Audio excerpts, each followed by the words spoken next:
ಒಂದು ಪ್ರಾಣ ಉಳಿಸಿದ ನಮಸ್ಕಾರ. ಒಂದು ಶಾಂತವಾದ ಬೆಳಿಗ್ಗೆ, ಹೊಲಗಳು ಮತ್ತು ಮರಗಳಿಂದ ಸುತ್ತುವರೆದಿರುವ ಒಂದು ಚಿಕ್ಕ ಹಳ್ಳಿಯಲ್ಲಿ ಒಂದು ಕ್ಯೂಟ್ ನಾಯಿ ಮರಿ ದಂಪತಿ ಮಣ್ಣಿನ ರಸ್ತೆಯಲ್ಲಿ ನಿಧಾನವಾಗಿ ನಡೆದುಕೊಂಡು ಹೋಗುತ್ತಿದ್ದರು. ಅವರು ಗಂಡು ಹೆಣ್ಣು, ಸರಳರು, ಒಬ್ಬರನ್ನೊಬ್ಬರು ತುಂಬಾ ಪ್ರೀತಿಸುವವರು. ರಸ್ತೆ ಶಾಂತವಾಗಿತ್ತು, ಪಕ್ಷಿಗಳು ಕೂಗುತ್ತಿದ್ದು, ಹಳ್ಳಿ ನಿಧಾನವಾಗಿ ಎಚ್ಚರಗೊಳ್ಳುತ್ತಿತ್ತು.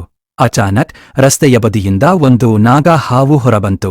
ಯಾರಿಗೂ ಏನಾಗಿದೆ ಎಂದು ಅರ್ಥವಾಗುವ ಮೊದಲು ಅದು ಹೆಣ್ಣು ನಾಯಿ ಮರಿಗೆ ಕಚ್ಚಿತು. ಅವಳು ನೋವಿನಿಂದ ಕೂಗಿ ರಸ್ತೆಯ ಮೇಲೆಯೇ ಬಿದ್ದು ಬಿಟ್ಟಳು. ಗಂಡು ನಾಯಿ ಮರಿ ಸ್ತಬ್ಧವಾಯಿತು. ಅವನ ಹೃದಯ ವೇಗವಾಗಿ ಬಡಿದಿತು. ಅವನು ಅವಳ ಬಳಿಗೆ ಓಡಿಬಂದ, ಅವಳನ್ನು ಸ್ಪರ್ಶಿಸಿದ, ನಿಧಾನವಾಗಿ ನಡುಗಿಸಿದ. ಆದರೆ ಅವಳು ನಿಂತುಕೊಳ್ಳಲಿಲ್ಲ. ಅದೇ ರಸ್ತೆಯಲ್ಲಿ ಜನರು ನಡೆಯುತ್ತಿದ್ದರು. ಗಂಡು ನಾಯಿ ಮರಿ ಅವರ ಬಳಿಗೆ ಓಡಿ ಕೈಗಳನ್ನು ಜೋಡಿಸಿ ನಮಸ್ಕಾರ ಮಾಡಿದನು. ಅವನ ಕಣ್ಣಲ್ಲಿ ಭಯ ಮತ್ತು ಕಣ್ಣೀರು ತುಂಬಿತ್ತು. ದಯವಿಟ್ಟು ಸಹಾಯ ಮಾಡಿ, ನನ್ನ ಹೆಂಡತಿಗೆ ಸಹಾಯ ಮಾಡಿ. ಆದರೆ ಯಾರೂ ನಿಲ್ಲಲಿಲ್ಲ. ಕೆಲವರು ನೋಡಿ ಮುಂದೆ ಹೋಗಿದರು, ಕೆಲವರು ನೋಡದಂತೆ ನಟಿಸಿದರು, ಯಾರೂ ಪರವಾಗಿಲ್ಲ ಎಂದು ವರ್ತಿಸಿದರು. ಗಂಡು ನಾಯಿ ಮರಿ ತುಂಬಾ ಆಘಾತಕ್ಕೊಳಗಾಯಿತು. ಆದರೂ ಅವನು ಕೈಬಿಡಲಿಲ್ಲ. ಅವನು ಹತ್ತಿರದಲ್ಲಿದ್ದ ತೆಂಗಿನ ಗಾಡಿಯನ್ನು ನೋಡಿದ. ಬಹಳ ಕಷ್ಟಪಟ್ಟು ತನ್ನ ಹೆಂಡತಿಯನ್ನು ಅದಕ್ಕೆ ಹತ್ತಿಸಿದ. ನಂತರ ಒಂದು ಹೆಜ್ಜೆ ತನ್ನ ಎಲ್ಲಾ ಶಕ್ತಿಯನ್ನು ಬಳಸಿಕೊಂಡು ಅವಳನ್ನು ಆಸ್ಪತ್ರೆಗೆ ಎಳೆದೊಯ್ಯಲು ಪ್ರಾರಂಭಿಸಿದ. ಆಸ್ಪತ್ರೆಗೆ ಬಂದಾಗ ಅವನ ನೋವು ಇನ್ನಷ್ಟು ಹೆಚ್ಚಾಯಿತು. ವೈದ್ಯರು ಇದ್ದರು, ನರ್ಸ್ಗಳು ಇದ್ದರು, ಆದರೆ ಮತ್ತೆ ಯಾರೂ ಕಾಳಜಿ ವಹಿಸಲಿಲ್ಲ. ಗಂಡು ನಾಯಿ ಮರಿ ಆಸ್ಪತ್ರೆ ಹೊರಗೆ ನಿಂತು ಮತ್ತೆ ನಮಸ್ಕಾರ ಮಾಡುತ್ತಿದ್ದನು.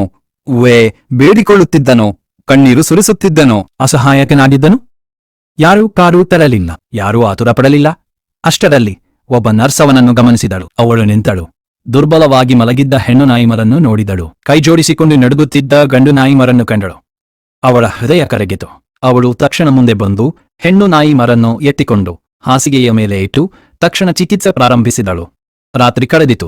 ಗಂಡು ನಾಯಿ ಮರಿ ಹೊರಗೆ ಕೂತು ನಿದ್ರಿಸದೆ ಮೌನವಾಗಿ ಪ್ರಾರ್ಥಿಸುತ್ತಿದ್ದನು. ಬೆಳಗ್ಗೆ ಆದಾಗ ಒಂದು ಅದ್ಭುತ ನಡೆಯಿತು. ಹೆಣ್ಣು ನಾಯಿ ಮರಿ ನಿಧಾನವಾಗಿ ಕಣ್ಣು ತೆರೆದಳು. ಅವಳು ನಿಂತಳು. ಅವಳು ಸುರಕ್ಷಿತವಾಗಿದ್ದಳು. ಅವಳು ಬದುಕಿದ್ದಳು. ಗಂಡು ನಾಯಿ ಮರಿ ಸಂತೋಷದಿಂದ ಮಿಂಚಿದ. ಸಂತೋಷದ ಕಣ್ಣೀರು ಅವನ ಕಣ್ಣಿಂದ ಹರಿಯಿತು. ಹೆಣ್ಣು ಇಬ್ಬರೂ ಸೇರಿ ನರ್ಸ್ ಬಳಿ ಹೋದರು. ಕೈ ಜೋಡಿಸಿ ಮತ್ತೆ ನಮಸ್ಕಾರ ಮಾಡಿದರು. ನರ್ಸ್ ನಗಿದಳು. ಅವಳ ಕಣ್ಣಲ್ಲೂ ಕಣ್ಣೀರು ತುಂಬಿತ್ತು. ಅವಳು ಹೆಮ್ಮೆ ಮತ್ತು ಸಂತೋಷವನ್ನು ಅನುಭವಿಸಿದಳು. ನೀತಿ, ಮೊರಲ್, ಕೆಲವೊಮ್ಮೆ ಜಗತ್ತು ಮುಖ ತಿರುಗಿಸಬಹುದು, ಆದರೆ ಒಂದು ದಯೆಯ ಹೃದಯವೇ ಒಂದು ಪ್ರಾಣ ಉಳಿಸಲು ಸಾಕು. ಕರುಣೆ ಅತಿ ದೊಡ್ಡ ಔಷಧಿ.